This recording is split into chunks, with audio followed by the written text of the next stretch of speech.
Good day, everyone. Welcome to Business World One-on-One. I'm Cathy Garcia, Editor-in-Chief of Business World.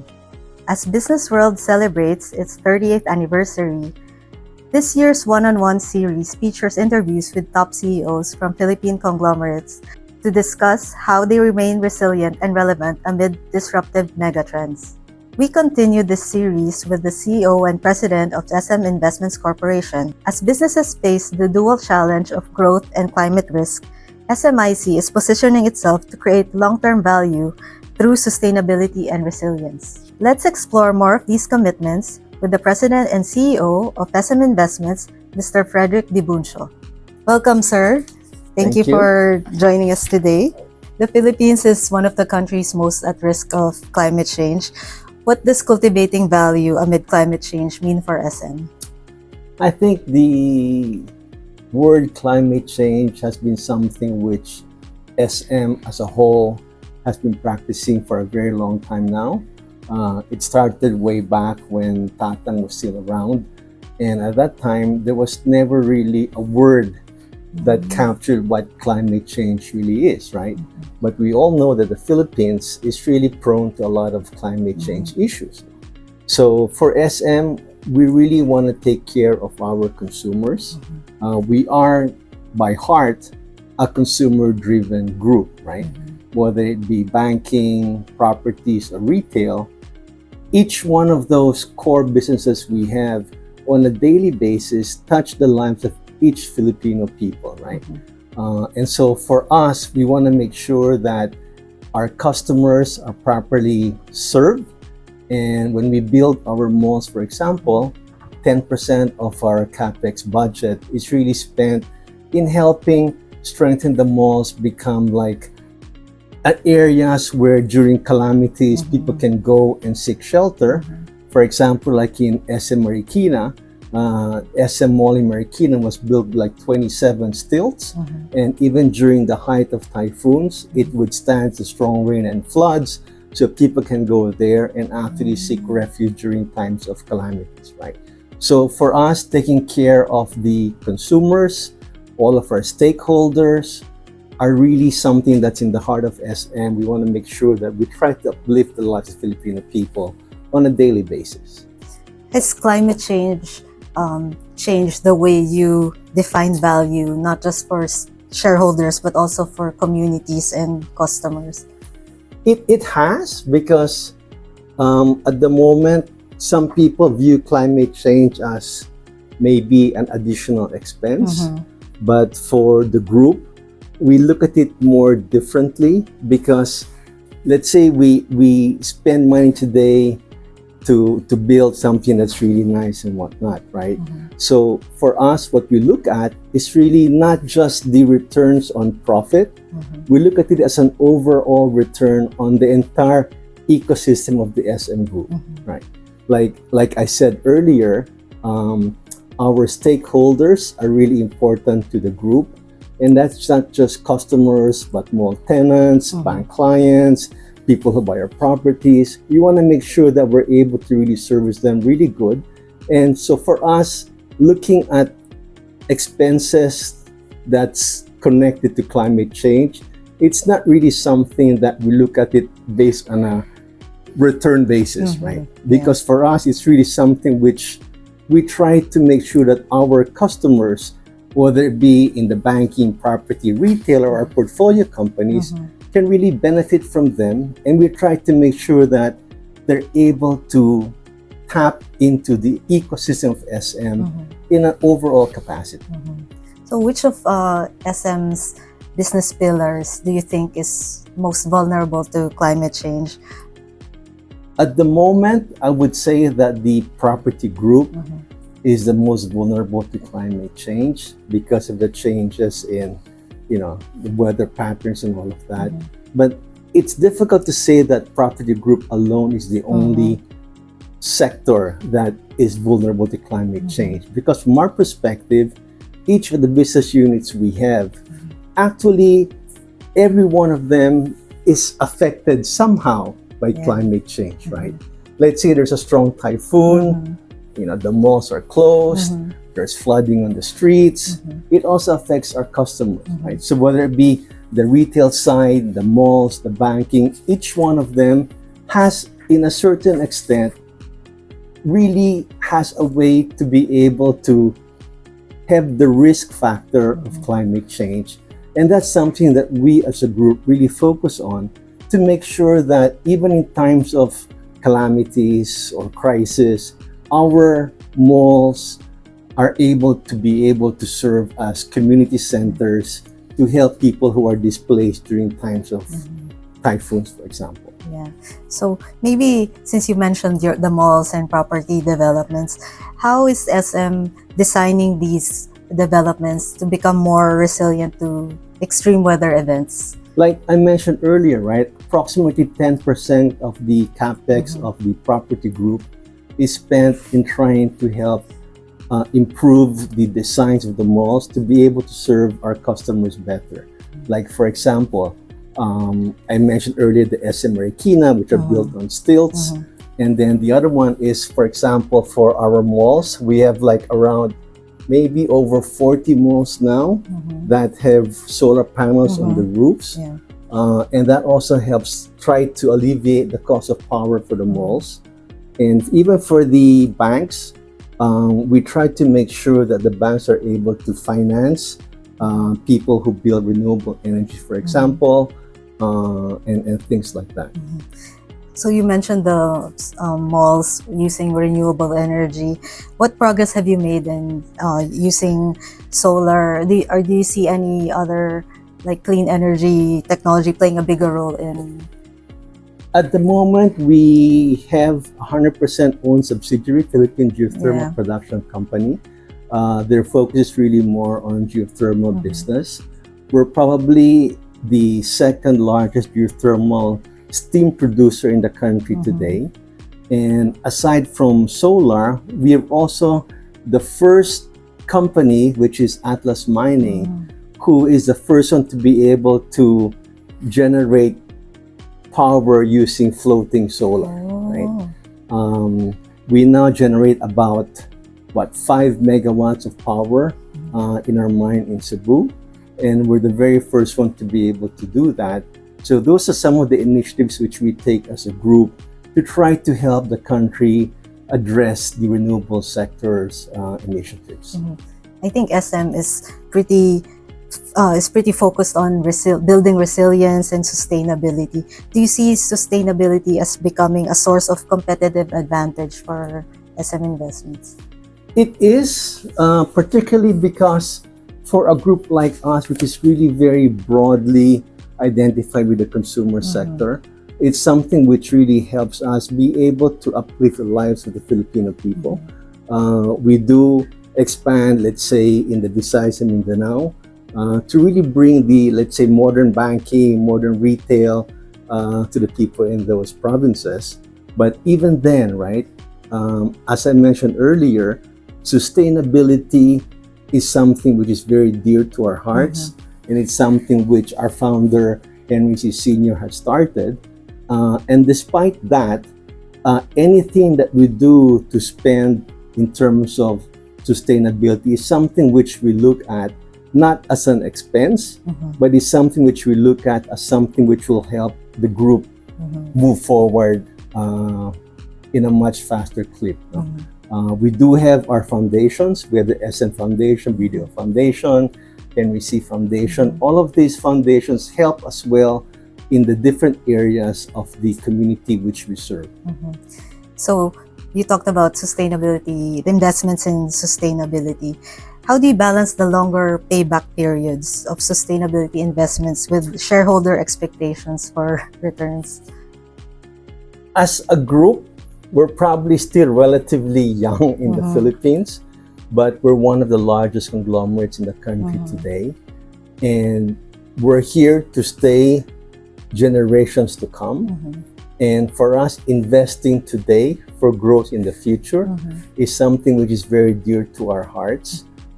We spend today to sort of help the Filipinos be able to access better banking, better modern retail, all of that thing. And anything that we spend on climate change and sustainability is really something for us that will plant the seeds for the future, right? It's something which is very important because unless we help the environment, unless we help the people, unless we help the country in general, we'll not be able to succeed, because for us, the only way for us to succeed is if the country continues to grow, is if the people continue to support us as a group. And that's why for us, sustainability is very key to our growth forecasts. But maybe can you give some advice for companies still navigating the business case for climate-related investments? What advice can you give? And maybe share a little about what are the main lessons that SM learned in its sustainability journey. I think number one is that you need to be clear on what your objectives are going to be. And then number two is something that you need to be able to measure, because unless you can measure what you're trying to achieve, it's very difficult to say whether you're succeeding or not. Right? So the third one is that you need to be able to actually implement it much better than anyone else, because only then can you really show to the world or to the Filipinos that you are actually moving towards a very sustainable future and really preparing yourself as a company to continue to grow moving forward. So what kind of legacy do you want to leave in terms of cultivating long-term value in a world shaped with climate risk? And I think for SM, you want to be known as a major climate champion, being one of the larger conglomerates in the Philippines. We think it's part of our responsibility to be able to be the champion in climate change, right? A number of the C family, for example, they're actually part of very big organizations which actually help promote sustainability and climate change. And that's something which we want to continue. It's something which generations to come, we need to really take care of them. And it's something which, to be able to continue to grow the same way we've been growing, to be able to continue to serve the Filipino in a much better way, we really believe that sustainability is something key to the growth of the group. Would you say climate change is the biggest challenge? And maybe what other challenges do you see for the group's future? Well, climate change clearly is something that is very, very challenging, right? It's something which we don't have much control over, right? So it's something which we need to be able to prepare for in the future. But aside from climate change, there's always the economic risk of inflation, for example, unemployment, foreign exchange risk, for example. All of those basically affect our businesses, but those areas we kind of have more control over. We can try to help alleviate and have sort of risk factors to control those. But climate change is something which is very difficult to predict, and it's something which is actually affecting all of our businesses at the moment, right? So unless you can really plan out a proper way to be able to deal with that, it's the only way you can actually sustain your business moving forward. Are you anticipating any significant changes in consumer behavior due to climate change in the future? I think the consumer trends change every so often.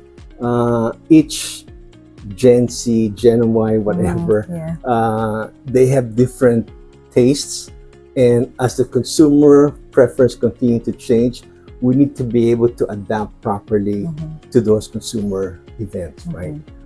It's very important for us, not just for the retail group, but even for the property and the banks to be able to adapt to this, for example, digitalization, right? It's something that's really moving forward at a fast clip.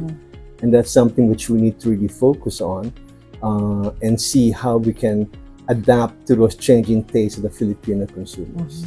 So SM is always considered, because of your scale, I guess it's always considered a bellwether for the Philippine economy, right? So are you, as SM is navigating this challenging environment, what are the key growth opportunities you see that will help sustain growth momentum? As long as the Philippines continue to grow at like a 5.56% clip, I think we should be able to continue to grow. Our focus as a group continues to be in the Philippines because we believe that there's still a lot more of opportunities in the country. Right now, we're very much focused on the Luzon area, but we're also trying to move to the Visayas and Mindanao area where we believe a lot of opportunities still exist, right? We are still investing in Visayas, Mindanao, bringing some modern banking there, some modern retail there, and really in the hope of trying to uplift the Filipino people. Right now, there's a lot of very good schools in the Visayas and Mindanao area, and a lot of the BPO companies are also putting up offices in those areas, which for us, we believe are like future customers for the group. And we want to be able to sort of bring to them the modern retail, modern banking that they deserve to be served with. So I think in the first half, SMIC, I think, posted very solid results, right, in the first half. But as we head into the second half with the global trade uncertainties, and like, what's your outlook for the rest of the year? The people always talk about the tariffs and all of that, right? But for us, as long as the country continues to grow, as long as the economy continues to improve, we're still very optimistic about the future of SM, right? All of our businesses really touch the lives of the Filipino people. So as long as they continue to spend, they continue to bank with us, they continue to buy our properties, I'm very optimistic that the future of the group will continue to be very, very bright. Maybe we can talk more about the sustainability. How this, as SM doubles down on sustainability, how does this align with your broader growth strategy? And where do you see the biggest opportunities for value creation in the next decade? The biggest area for us is really to be able to really address sustainability, right? Sustainability in our mind is not just about climate change. It's also about employment of people. It's also about being able to serve the community better. So it's really a much broader initiative than just climate change. So as long as the economy continues to perform, we continue to be very hopeful that all of our businesses will continue to do well moving forward for the rest of this year. Are there any like particular challenges you see in the future that may derail the momentum, the growth momentum for the economy and maybe for SM Group? I think aside from the core businesses we have, which is really the banking, property, and retail, the two other areas which we feel are quite important for the group is really the push for renewable energy. Right? Right now, a lot of foreign investors who want to come to the Philippines, they tend to look at the cost of power as being very expensive. And that is something which sort of discourages them from coming here. And the Department of Energy is making a big push to be able to bring up the share of renewables to like almost 30%. And that's something which will really bring down the cost of power. So for us, renewable energy is very important because unless you can bring power costs down, it will be very difficult for foreign direct investments to invest in the Philippines, right? So we're making a big push to be able to increase the amount of renewable energy that we produce. Right now in Philippine geothermal, we actually have about 5 new concession areas which we're looking to explore. And hopefully, if we succeed in making those commercially viable, we can actually double our capacity for geothermal energy, right? And like I mentioned as well earlier, we're one of the first companies to be able to bring up a floating solar at our mine. And that's something which even the Department of Energy, the DNR has actually looked at because it's something which will help bring down the cost of power. So aside from renewable energy, the other area which we want to try to focus on is on the logistics space. Logistics is meant in a much broader sense because it would include not just warehousing, not just express delivery, but also in terms of shipping, right? We believe that we are the only company, or To Go is the only company that actually carries passengers from Manila all the way to Visayas and Mindanao, right? At the moment, we have around 9 ships that carry passengers, and that's something which is very important, not just as a way to transport people from Manila to Visayas, Mindanao, and back to Manila, but also because you want to be able to really promote domestic tourism, right? We firmly believe that tourism is one of the key areas that will really help the Philippines continue to grow. We have so many beautiful places in the country. The problem is that the infrastructure has to be built up. So having those ships, we're trying to promote to the younger people to why don't they try riding the ships. It's a very different experience, right? The ships we have today are so much nicer than the way it used to be, and it's something which we're trying to really promote, to be able to have the Philippines, before going overseas, why don't you explore first domestic tourism, right? And that's something which we're really trying to push moving forward on the shipping side. But in addition to that, we also believe that logistics is a very important sector to be involved with, given that we are an archipelago, and the movement of goods from Manila to Visayas, Mindanao, it's something that is very critical to be able to support the growth of the economies in the provincial areas. So those are the 2 additional sectors which we're focusing on, in addition to the 3 core businesses that we have. So right now, SM's core businesses like banking accounts for around more than half, right? Of your then property and then retail.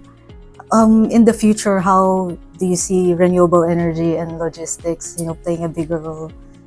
Renewable energy and logistics, in our mind, are like they would grow much faster than the other 3 sectors. So in terms of growth, they could grow faster, but still they will still be relatively small compared to 3 big core businesses that we have, right? But that's going to be our focus as well moving forward, because in our mind, it's something that will really help the country continue to prosper moving forward. And you talked about logistics, right? Because one of the more common complaints is that it's more expensive to send a package to, to send something to Mindanao than to send it to other countries. That's actually changing. The platforms in the country today, and they're growing very, very fast. They're actually trying to push down the cost of logistics, and that's giving the logistics companies a challenge to be able to address those pain points, right? And that's something which we've been trying to do, and so far we're able to properly compete with the foreign players that's here in the country, and it's been doing well, but we need to continue to improve on that moving forward, because we do believe that the e-commerce business is going to be here to stay, and it's going to continue to grow year after year. So SM is like the biggest conglomerate in the Philippines. Do you see SM, venturing out and expanding in maybe Southeast Asia or other parts? At the moment, our focus has really been on the Philippines, because we feel that's where our competitive advantage is. But who knows, in the future, we might be going overseas as well. But right now, we feel that opportunities are there's still a lot here in the Philippines to focus on. So we're focused on the country at the moment. And you also mentioned about tourism, how logistics, like the transport to go is helping boost tourism in other areas of the country. But do you want to see something from the government on how to improve the infrastructure to make it easier for domestic tourism? That is actually something which I think the government has to take the lead on. Infrastructure projects can be very expensive to build, but right now the private sector has been doing a lot in terms of building new toll roads, new airports, and all of that. And it's just something which, if we really want to have a much more robust tourism sector, I think that's something which we need to do, because you have so many beautiful places in the country that a lot of Filipinos can't even go visit because of very poor infrastructure, right? So as that infrastructure sector continues to improve, as more hotels open up, I think tourism will continue to boom in the Philippines. Yeah, and I hope the Philippines can attract more tourist arrivals, right? Because I think in Southeast Asia we have one of the lowest, if not the lowest, tourist arrivals, right? True. How do you see that improving? What kind of role do you see SM playing in helping attract more tourists? Right now we do have a lot of hotels in the group. We're building more hotels in the provincial areas as well. And that's one thing which the foreign tourists will be looking for. It's like comfortable hotels to stay at. And that's our part in helping tourism grow in the Philippines, right? And the key really is building hotels, building nice hotels, improving infrastructure, and I believe tourism will come to the Philippines. Yeah. Maybe my last question would be, maybe 10 years from now, how do you see SM's role in helping drive Philippine economic growth? Well, right now, the Philippines still continue to be a very much consumer-driven economy. Right? Consumers are the big factor in the country, and all of our businesses at the moment cater to consumers. Almost every day, every Filipino has a touch point on one of the SM businesses. So as long as we continue to stay in that path, continue to focus on the consumers, continue to be able to adapt to changing fashion trends, changing the behavior of younger people, being able to adapt to more digitalization. I think as a group, we will continue to be able to continue to grow and really be able to continue to help the Philippines moving forward. And this concludes this episode of Business World One-on-One. Watch our next episode on Business World's YouTube channel and social media accounts. I'm Cathy Rose Garcia. Thank you.